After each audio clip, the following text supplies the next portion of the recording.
And now, Splunk's Cybersecurity 60-second charity challenge. Remember the rules. You've got to get through an entire subject in 60 seconds, or you donate to today's charity of choice. Good luck! All right. So there's a bit of a background to this charity challenge, and that's a news story of a lender, One Main Financial Group, was fined $4.25 million in New York State for apparent cybersecurity lapses that were found during a government investigation. This is according to the record. The New York Attorney General's office is apparently taking an aggressive approach to pursuing cybersecurity settlements from companies that operate in the state. And so One Main is accused of basically dropping the ball when it comes to third-party service provider risk, access privileges, and then also applying a security development methodology. So my question, Mick and Ryan, to you is if you think that fining companies will better promote cybersecurity, is that the incentive that's needed in order for companies to make a change? Or do you think that there's a different approach or that is not as effective? Mick, you look confused. You said that they got fined how much? 4.25 million. Okay. Yeah, so it's not a small sum. And this isn't, I don't believe this is connected to any sort of attack or compromise that I can see. Maybe I'm missing something, but it seems like this is just the Attorney General's office looking. Maybe you fail your audit X number of times, right? Yes, I believe. This is a company that's based in Evansville, Indiana. So it's not a New York-based company. It just operates in New York State. Let's see, the company reported revenues of $1.09 billion for the first quarter of 2023.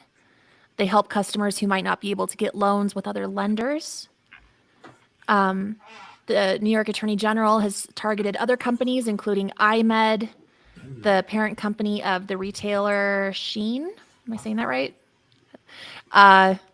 Sporting goods retailer, medical management company. So there's other We're examples. such good consumers. I know. I was like, I buy three things. That's it. I don't. Yeah. I got 3 looks. Can you tell I'm super stylish? Yeah, I don't even know how to pronounce it. I got a Splunk hoodie. I got another Splunk hoodie. And a DEF CON hoodie. Super stylish. Anyway, so what's your take? Who wants to go first with the challenge? I mean, Mick, you're I think I don't know if I've won this year. I think you're fresh back from vacation. Like you're charged and ready to go. That's what I did. Is that what it's called? It's vacation. How about you go first as a welcome home? I will let you. Oh, lovely. Okay, we'll see how this goes. Drew, let me go. So personally, I love the idea of making companies liable for cyber misuse, but I think it should be made clear this is not new. The Information Commissioner's Office, ICO, in the UK has been doing this for at least 10 or 15 years. They can actually fine a company 4% of their annual turnover for when they have data breaches or fail to protect customer data. And in fact, in 2021, they issued over 42 million pounds of fines. And in my time working in the United Kingdom to now, I have actually seen a market improvement, and people are scared of this. But Europe really continues to lead the way in this. As mentioned previously, our guest host, Kirsty Payne, recently taught me all about NIS2, NIS2, a compliance framework in Europe that allows for fines of organizations of essential entities, which I would probably roughly call critical infrastructure, that allows for fines of organizations who are non-compliant, 10 million euros or 2% of the organization's global turnover. So time will really tell, in my opinion, if this is going to be effective. But over and over again, we see that the reason that people tend to invest in cybersecurity is due to regulatory and compliance. Financial incentives tend to work, and I think they can force a change behavior. Done. Okay. Vic frozen? Oh, okay. You froze for a minute. Okay. No, he's got points. Nice little plug for Kirsty. Yeah, well, Thank you, Kirsty. I learned all the stuff about NIS2 from her. I'm very now enabled. Yeah, you just want to be able to expense those beers. That's what it is. Okay, Joe, you ready to go? All right, so One Main was fined roughly $4.25 million for cybersecurity lapses. And it wasn't just one lapse, it was several lapses. So it sounds like they failed their audit more than one time, which I get. But also on the same hand, One Main made, I think it was $4.19 billion last year. It's billion with a B. So I totally agree. We need to have fines. We need to levy penalties. fiduciary penalties against these companies that keep having these lapses in their cybersecurity posture. It just makes sense. But at the same time, you need to make those fines worthwhile. When Volkswagen was caught cheating on emissions back in 2015, I think it was something around like $14.7 billion worth fine long term. When you look at how much money a company is making and how much you're fining them, there is no incentive for them to change behavior because there's no penalty that's going to affect their bottom line. So until that changes, their posture won't change. All right. Who wants to weigh in? Anyone watching have an opinion on who had the best argument about fining We have companies like for... a 10-minute lag, so we'll wait for that. Yes, we will wait and see if anyone has an opinion, because I honestly thought you both had great arguments. I like, Ryan, your reference to compliance, and I know Kirsty is definitely an expert when it comes to compliance. And Mick, you know, talking about how profitable this company is, you know, that plays a role as well in its ability to pay a fine or to pay for cybersecurity staff. And I wish my big issue with all these, if I play devil's advocate against myself to a point, is I love when they do percentage versus number, and I Yeah. You hate when they can't have a cap the cap. percentage. Yeah, That's it's the like problem. I know if I was in or I think it's Sweden or Norway, one of the Nordic countries that has the speeding ticket as a percentage of your annual income. That to me is like, that's insane, right? Like if you said like, oh, it's 1% of your W-2 if you are going 10 miles over, like that will change my behavior. But Yeah. I know people who make enough money where they're like, I will park here, and if I get caught, I will pay the $300 fine because that's only $250 more than parking overnight. Where was it that I got pulled over and it was like, how much money do you have in your pocket?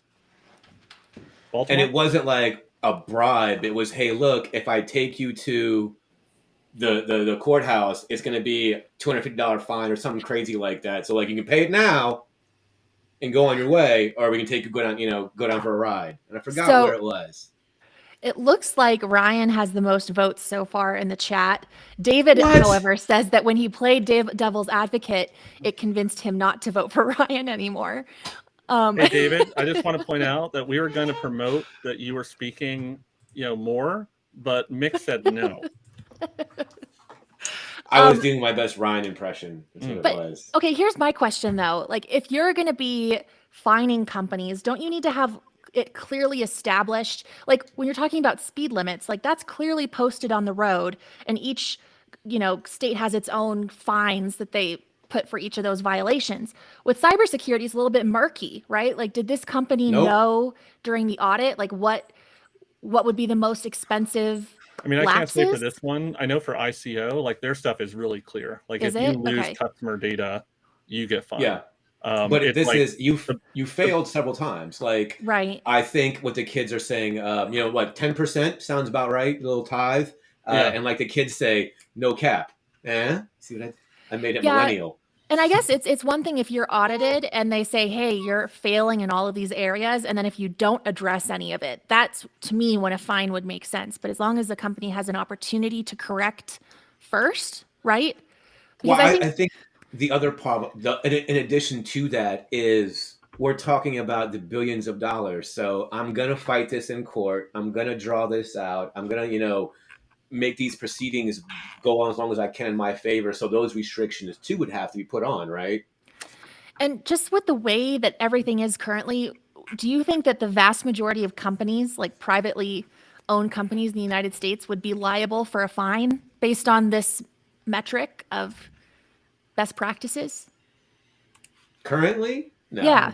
When this 2 comes around, the USA version, sure. Because it's like that's the other thing is like this company, hopefully I'm not frozen. Okay, this company, like how egregious is this company's violations compared to other comparable companies? Like, are they especially egregious, or is it like across the board everyone's kind of failing? Without seeing that AG report, we'd never know, Yeah. right? But I mean, to levy a fine, the way the AG, contrary to the belief of some people you might hear about, the New York Attorney General is pretty fair and balanced. And if they're levying fines after specific companies, then it's not the first infraction, right? right. Yeah. I am curious too for any of these is the scale. I know that's a problem with the NIST too, is like if everyone is, they have a certain limit of how big of a company, but it could be thousands. So then do you start just whack-a-moling, like not everyone gets fined, you just pull out egregious, apparently we like that word today. Example? Egregious. Egregious. It's a good word. It's It egregious. was on my calendar.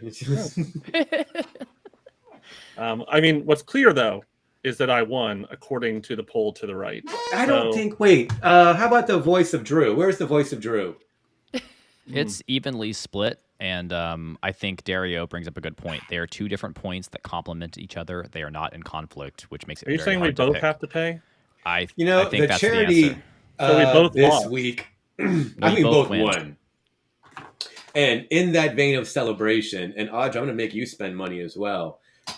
This last episode in May, the charity is the Brady Center for Prevention of Gun Violence, which seems topical, Near and dear to your heart right now. So how about all three of us will donate this time? All three Sure. of us. There we go. It's a worthy cause. And, All right.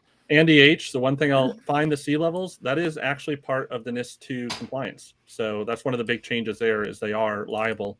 And even in the US, we're starting to see areas where there is legal precedence to come after board of directors for cybersecurity lack of compliance or overreach. So I would assume within the next 5 to 10 years, you're going to see a lot more of people directly going after board of directors and company officers.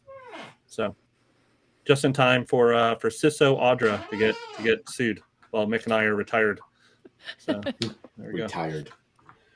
In the mines. In the mines, Well, yeah. that's assuming that humanity has not gone extinct, which And leads why us would that into happen, Audra? our next story. Let's play the deep Welcome dive. to the Audra Zone.